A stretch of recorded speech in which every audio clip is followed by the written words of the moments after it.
between the rulers, and especially also with neighboring kingdoms, but especially between these sacred lords. So the goods, the processions, the architecture, and the wars created a huge burden on the society that was energetically difficult to maintain in a tropical rainforest.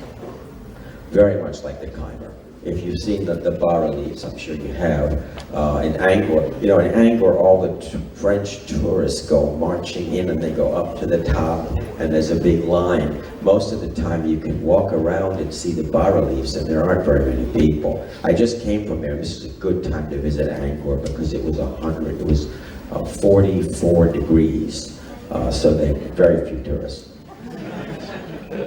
And what happened with this warfare between 740 and 800, as the sacred lords were battling over the resources, including Conquent, to try to control the obsidian and the jade, was that it eventually became too destructive and it shut down the trade routes, with blocking the trade routes through warfare. So that's one of the causes that people propose for the collapse, is warfare. Now I've been working with climatologists, trying to straighten out their simplistic theories and explain how complex human behavior is. But they have seen correlations between climate change and drought and the collapse of Maya civilization. And again, this is the same debate with the Khmer. However, the chronology is wrong. I was in a conference for a week, locked up with climatologists, a conference in Italy, some archaeologists and some climatologists, and I think I convinced some of them that that the fall, the disintegration of these cities is about 60 or 70 years earlier than the droughts. What you do see, one of the factors, we know one of the factors, is the destruction of these trade routes. And again, this comes up with the same thing with the Khmer, and I think with Old Bagan. The river routes become less important, and the sea routes become more important.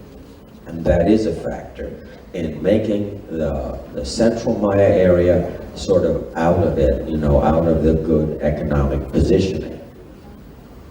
And you see here the change to the sea route that after the fall of Maya civilization was used. And at that time, as the collapse is going on, what you see is the ritual destruction of the monuments, the economic failure. If you're a divine king and things aren't going well, it's your fault. You can't. It's another thing we should do with our politicians, but then there's no one else to blame. You're the intercessor with the gods, and so there was a tremendous reaction. And the sites were abandoned, many were destroyed, some ritually destroyed, and very similar to the Hindu reaction after Jayavarman the Seventh. As you see with Angkor Wat, you'll see that they left everything relatively beautiful, but chipped off the Buddha sculptures in the Hindu reaction. We see the defacing with, they break off the faces and then put the monuments down. And these show that. Now, the role of drought is that it helped to prevent recovery. I teach collapse of civilizations. I teach 18 collapses of civilizations. And most of the time, there's a recovery within 50 years, 60 years. It's not the same kind of culture, but there's a recovery. In the southern Mayan lowlands, there's never a recovery. An area that had millions of people and many cities, and now it is mostly jungle and is just gradually being resettled. And this is a pretty heavy collapse. Most of them are not like that. The Khmer's not even like that. It's sort of like the Indus, perhaps, and a few others. And this area, the elevated interior region, that part of the Maya area is raised somewhat higher, and it's limestone, so the rivers go down into caves. So it has a problem of being dry, and there was a big effect of droughts, but it was after the collapse. However, I think it was important in preventing recovery of the region, together with the change of the trade routes and the death of the cult. And so you see that these cities in the southern lowlands were abandoned. Now, this is why you have the handout, because this would take me an hour to explain, as I'll be doing, I'm flying straight from here to this talk. I'll be doing half asleep in Paris. But what we have found is that to understand the Maya collapse, you must separate the northern lowlands, which are much drier, and the southern lowlands, which are an environment like here. And the factors are different, and the timing is different. The northern collapse is 150 years later. It's a drier region. It does seem to be closely related to climate change and to droughts, as well as other factors. But you see I put on the right the complexity of causality. When people, every time they ask you what caused the Maya collapse, they want a soundbite, especially like these National Geographic or the History Channel. Oh, it was war, it was disease, it was drought. There's a complicated relationship in causality. And I think they're finding this with the Khmer. It was multiple causes. It was the trade route change.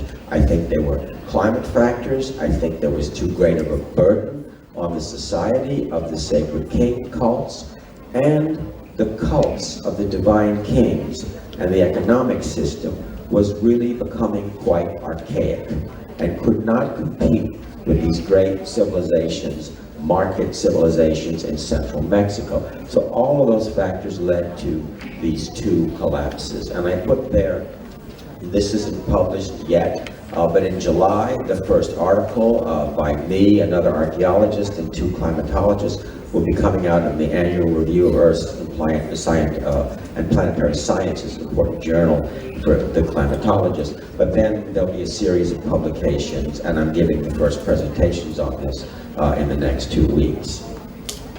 I just have to end on one note that I didn't think I would be talking about, but I'm really impressed with how here you are doing ethical archaeology. I also teach ethics and philosophy, and archaeology in general is very unethical.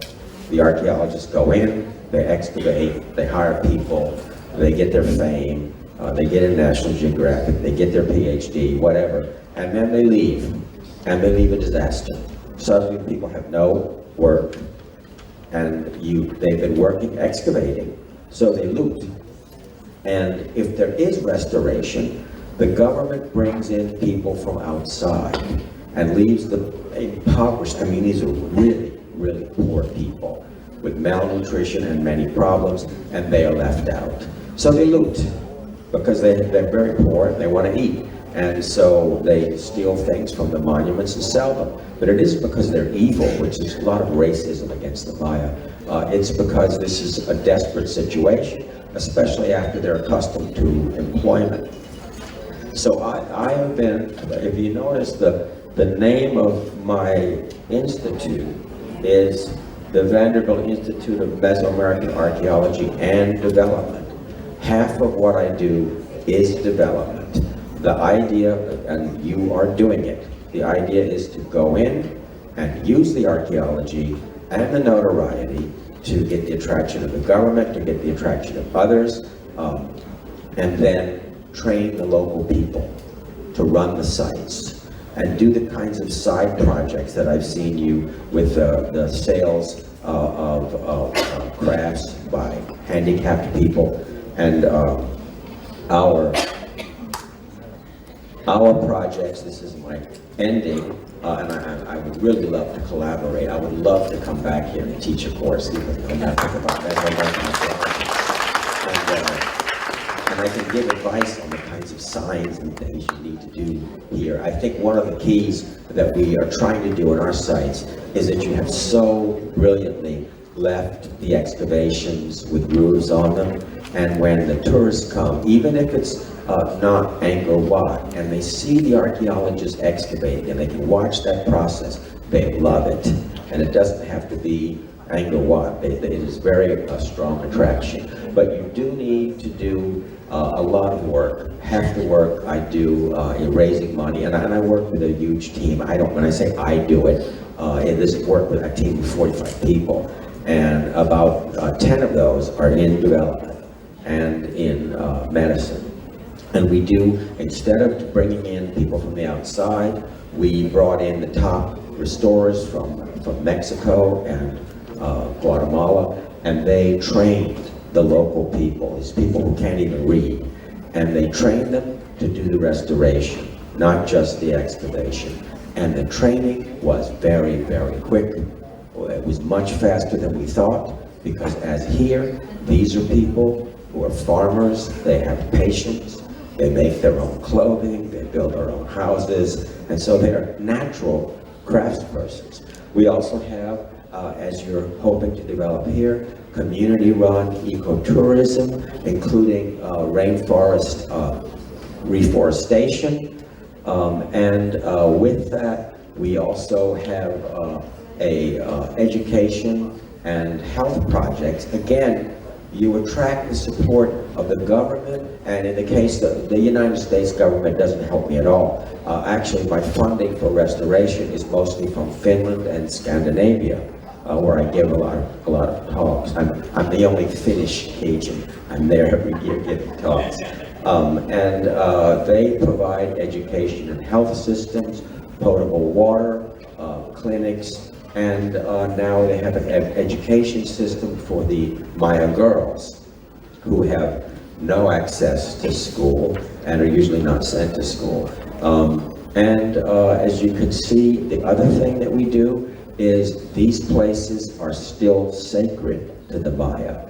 Very much like here, if you go to Bagan and even in Angkor and the other Angkor civilization cities, you will see the Buddhist monks coming in. These are still holy places, they're still being used. Previously, the government prevented the Maya from using these once it was developed, and we actually encourage it and get funding to help them continue to do their rituals, to regard these places as holy, and all of this works. We have the sites in the Guatemala, they have treasures. You dig up a pot that in New York you can sell for $1 million, so the sites are being looted, but where we're working, there's no looting, because it's their site.